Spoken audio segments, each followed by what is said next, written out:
SDPO অফিসের বাইরে থেকে রয়েছেন আমাদের প্রতিনিধি ভাস্কর মুখোপাধ্যায় এবং অন্যদিকে পার্থপ্রতিম ঘোষ রয়েছেন শিউরি থানা চত্বর থেকে। পার্থ, আর কিছুক্ষণের অপেক্ষা সকাল 10টায়, তাহলে এখন এটাই সব থেকে বড় প্রশ্ন, বিক্রমজিৎ সাউ অনুব্রত মণ্ডলের দেখানো পথেই কি হাঁটবেন নাকি পুলিশের ডাকে হাজিরা দেবেন আজ? দেখো, সেই প্রশ্নের উত্তর আর কিছুক্ষণ পরেই একবারে স্পষ্ট হবে। তবে পুলিশের তরফ থেকে বলা হচ্ছে যে বিষয়টা, সেটা হচ্ছে বিক্রমজিৎকে তলব করা হয়েছে। আমি বর্তমানে আমার সহকর্মী অজয় দাসকে দেখাতে বলবো, শিউরি থানায় রয়েছে এবং এই শিউরি থানার পুলিশ তারা কিন্তু এই ছাত্রনেতা বিক্রমজিৎ সাউয়ের বিরুদ্ধে শতপ্রণোদিত মামলা করে, যে সরকারি কর্মীকে একেবারে যেরকমভাবে হুমকি দিয়েছে এবং দেখা যায় আইসি বোলপুরকে যেরকমভাবে বিক্রমজিৎ সাউ সে হুমকি দেয়, সেই ভিডিও ভাইরাল হয় এবং তার পরবর্তীকালে এই মামলা এবং সেই মামলার মধ্যে 3টি ধারায় মোট এফআইআর হয়েছে, যার মধ্যে একটি ধারা রয়েছে 132 নম্বর ধারা ভারতীয় ন্যায় সংহিতা, যেটি জামিন অযোগ্য ধারা। এবং তোমাকে আবারও বলবো, সেটি হচ্ছে অনুব্রত মণ্ডল, প্রাক্তন জেলা সভাপতি বীরভূমে। সেই অনুব্রত মণ্ডলকে দেখতে পাওয়া যায় যে একটি অডিও ক্লিপ ভাইরাল হয় এবং সেই অডিও ক্লিপে একেবারে কদর্য ভাষায় আক্রমণ। কাকে আক্রমণ করছেন না, একজন থানার যিনি প্রধান আইসি বোলপুরকে তিনি আক্রমণ করছেন এবং সেই অডিও ভাইরাল হওয়ার পরেই কিন্তু দেখতে পেলাম যে ছাত্রনেতা বিক্রমজিৎ সাউয়ের তার একটা ভিডিও ভাইরাল হয়। যদিও দলের তরফ থেকে তাকে 6 বছরের জন্য বহিষ্কার করা হয়েছে। এর পরবর্তীকালে তাকে কিন্তু পুলিশের তরফ থেকে গত পরশুদিন রাত্রিবেলা নোটিশ দেওয়া হয়েছে এবং আজকে সকাল 10টার সময় শিউরি থানা তদন্তকারী অফিসারের মুখোমুখি হওয়ার জন্য নির্দেশ দেওয়া হয়েছে। এখন দেখার বিষয় বিক্রমজিৎ সাউ সে আসে নাকি একেবারে অনুব্রত মণ্ডলকে ঠিক যেমনভাবে পরপর নোটিশ দেওয়া হচ্ছিল সেই নোটিশ এড়িয়ে যাচ্ছিল, অনুব্রত মণ্ডল আসেননি, সেটাই এখন সেই দিকেই সকলের নজর রয়েছে। সেটা এখন দেখার বিষয়, কিছুক্ষণ পরেই গোটা ছবিটা স্পষ্ট হবে।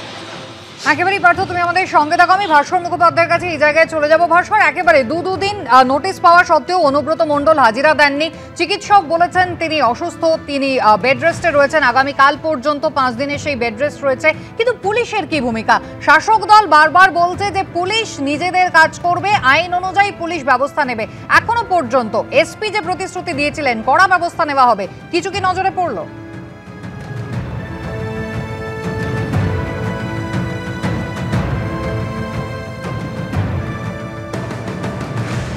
অনুব্রত মণ্ডলের তাকে যে সময় দেওয়া হয়েছিল কালটা শেষ হবে, এরপর অনুব্রত মণ্ডল কি করেন এবং পুলিশ করে সেটা দেখা। এবং সেটা আমাদের যেটা জানিয়েছেন যে এখনো পর্যন্ত যা যা সিদ্ধান্ত নেওয়া হয়েছে সেটা পুরোটা আইন মেনে নেওয়া হয়েছে।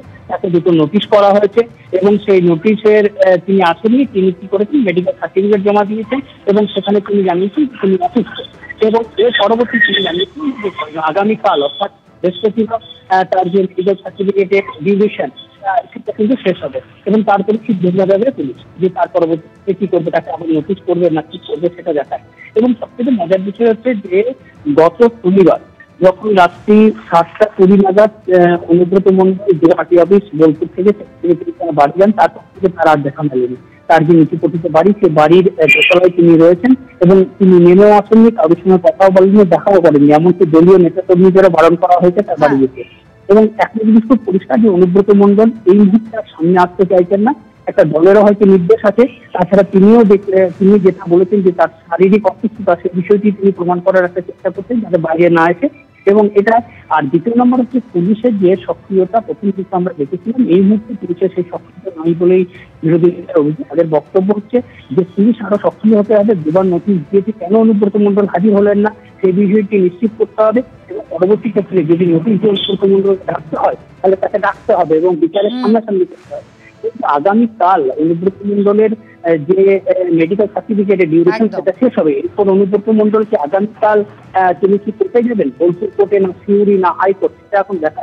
কারণ আমি আজকেও একেবারে অনুব্রত মণ্ডল কি পদক্ষেপ করেন এবং বীরভূমের জেলা পুলিশ তারাই বা কি পদক্ষেপ করে সেদিকেই আমাদের নজর থাকবে। ভাস্কর, ধন্যবাদ। পার্থ, তোমাকেও ধন্যবাদ।